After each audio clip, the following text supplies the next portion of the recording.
how avoidants struggle after pushing away the one who cared? You know what's tragic? It's not just the loss of someone who loved you, it's realizing too late that your defenses weren't protecting you. They were robbing you. Avoidants, the ones who keep love at arm's length, often believe that distance equals safety. But what happens when the person who truly saw them, truly stayed, finally walks away? That's when the silence gets deafening. Because avoidance doesn't stop time. It only delays the consequences. They push away someone who showed patience, who didn't give up easily, who stayed through mixed signals and emotional shutdowns. But eventually that person stops knocking, stops texting, stops fighting for space in a heart that kept the door shut. And suddenly, the avoidant is left alone, not in peace, but in pain. Because here's the truth, when the one who cared is gone, avoidants don't feel relieved. They feel haunted. They replay moments, read old messages, stalk social media trying to feel close in the only way they now can, through a screen. But connection doesn't come in pixels.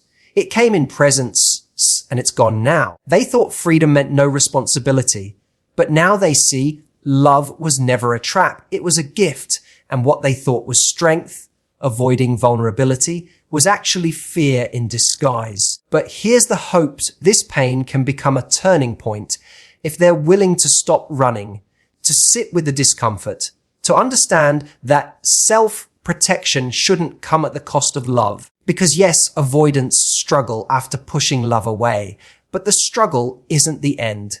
It's the beginning. If they're brave enough to feel, to heal, and to show up differently next time. Avoidance often begins as a way to stay safe. For someone with an avoidant attachment style, closeness can feel threatening, even if they crave connection deep down. Their emotional reflex is to pull away when things get intense, especially when someone starts to genuinely care. That caring feels dangerous, not because it is, but because it awakens parts of them they've spent years trying to suppress: vulnerability, dependence, the fear of being seen and then left. So they protect themselves. They pull back when conversations get real. They brush off compliments, downplay affection, change the subject when emotions arise. They keep people guessing, keep their distance, and convince themselves they're just not ready or need space. To them, this feels like strength. It feels like control, like they're managing their emotions, keeping things from getting messy. But the very thing they're trying to avoid, hurt, disappointment, abandonment, ends up finding them anyway. Because in trying to protect themselves, they end up pushing away the one person who was willing to stay, to love them as they are, to meet them where they're at. The tragedy is that it often takes the loss of that person for the avoidant to realize the cost of their emotional distance. What started as protection eventually turns into regret. And not just any regret, the kind that keeps you up at night, the kind that gnaws at your chest when you see their name pop up on social media, knowing you could have had something real, but you didn't know how to let it in.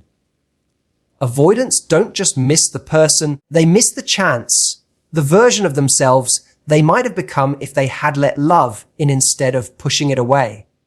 The narrative they've built for years, that they don't need anyone, that independence is everything, starts to crack. Because now they're alone, not by choice, but by consequence. And that's a different kind of loneliness.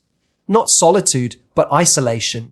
The painful kind that follows knowing someone cared and you couldn't or wouldn't receive it. What makes it worse is that avoidants often don't even realize this shift until it's too late. While the relationship is active, they may feel irritated by intimacy, uncomfortable with affection, eager for more space. But once the person is gone, truly gone, emotionally and physically, the absence reveals something they didn't expect. They miss the safety they felt, even if they couldn't admit it at the time. They miss the emotional availability they didn't know how to match. They miss being loved. And in that moment, the illusion of protection falls apart. Avoidance didn't keep them safe. It kept them stuck. It built walls where bridges could have been. It disguised fear as strength. And the result wasn't peace. It was distance, followed by loss. So while it may have felt like a smart move to avoid discomfort or vulnerability, it cost them something much greater in the long run. A real human connection with someone who saw their heart and chose to care anyway. The person who cares deeply for someone with avoidant tendencies often enters the relationship with patience, empathy, and a willingness to understand. They sense the walls, they feel the pushback, but something tells them it's worth it. They believe in the connection in the moments when the avoidant lets their guard down, even if those moments are rare and fleeting. So they stay, they try, they give reassurance. They don't take the distance personally, even when it hurts, because they see the avoidant not as cold, but as scared, and they hope that, in time, love will be enough to make it safe. This kind of patience isn't passive, it's an active emotional labor. It requires constantly reading between the lines, offering softness in the face of withdrawal, and maintaining emotional balance when their own needs aren't fully met. The one who cares learns how to give space, how to check in without pressuring, how to love without overwhelming. But over time, this care can become exhausting. They begin to notice the patterns, moments of closeness followed by emotional shutdowns, warmth followed by silence, connection followed by retreat. It starts to feel like they're dancing alone, trying to hold together a bond that's being quietly pulled apart by fear. At first, they tell themselves it's just timing or stress or past trauma. And often it is. They believe that love can heal, that their consistency will be enough to make the avoidant feel safe. So they stay longer. They give more. They suppress their own needs to avoid triggering another retreat. But eventually, something changes. The imbalance becomes too loud to ignore. The silence after vulnerability, the lack of reciprocation, the emotional absences, it all adds up. They realize they're loving someone who isn't meeting them halfway, that they're constantly proving their worth to someone who is too afraid to receive it. That's when they stop knocking. Not because they've stopped caring, but because they've run out of ways to reach someone who keeps closing the door. They don't slam the door themselves. They don't make a dramatic exit. They simply stop calling. They stop initiating. They stop waiting for something to change. And that quiet withdrawal, the one avoidants never expect, is the end of the relationship, even if no final conversation is had. Avoidants often assume the person who cares will always be there, that the more they pull away, the more the other person will chase. And sometimes that's true. For a while. But even the most patient partner has a limit. Love can endure a lot, but it can't thrive in emotional absence forever.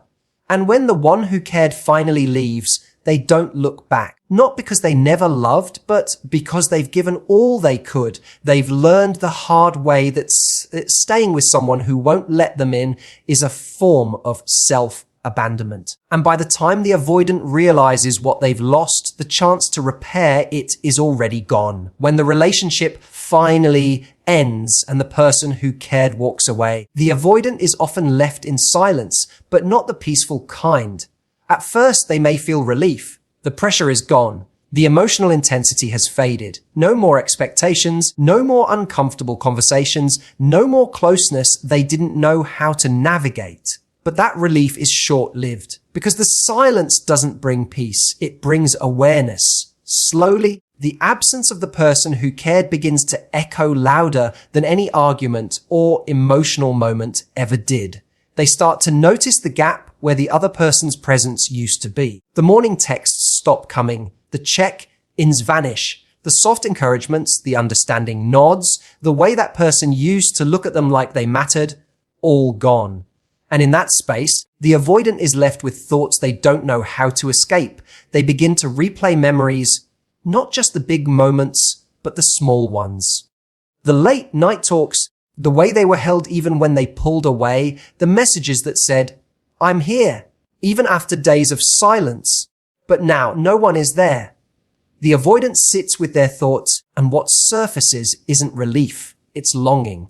And this is where the struggle begins, because the one thing they spent the entire relationship avoiding, vulnerability, emotional exposure, true intimacy, is now the thing they crave the most, but they don't know how to get it back. Reaching out would mean confronting their own role in the loss. It would mean admitting that their emotional walls didn't protect them, they isolated them. And so, instead of reaching out, many avoidants retreat even further into themselves. They stalk social media from a distance, hoping for a glimpse of what that person is doing now. They read old messages just to feel close again, to remember what it was like to be cared for without having to earn it. They may even try to convince themselves they're fine, that this is better, that they're just not built for relationships. But beneath all that, the struggle intensifies because the absence isn't just about missing a person. It's about missing what that person represented. Safety, connection, unconditional presence. The hardest part is that avoidants often can't express what they feel, even to themselves. The emotional vocabulary wasn't developed. Feelings were minimized, avoided, rationalized. Now that grief and regret surface, they don't know how to process it. So they suffer in silence. They appear distant to the outside world, detached.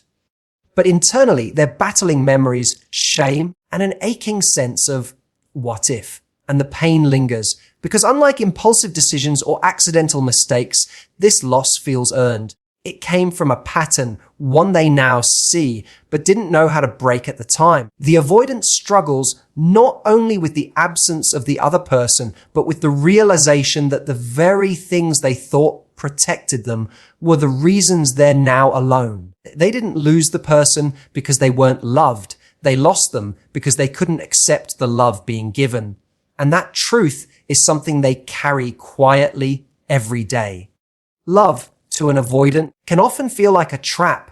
It feels like pressure, like exposure, like a threat to their independence. So when someone shows up with genuine affection, consistency, and emotional presence, the avoidant instinct isn't to lean in. It's to retreat. Not because they don't care, but because caring makes them vulnerable. And vulnerability has, at some point in their life, been tied to pain, disappointment, or abandonment. So they've trained themselves to believe that self-reliance is the only form of safety.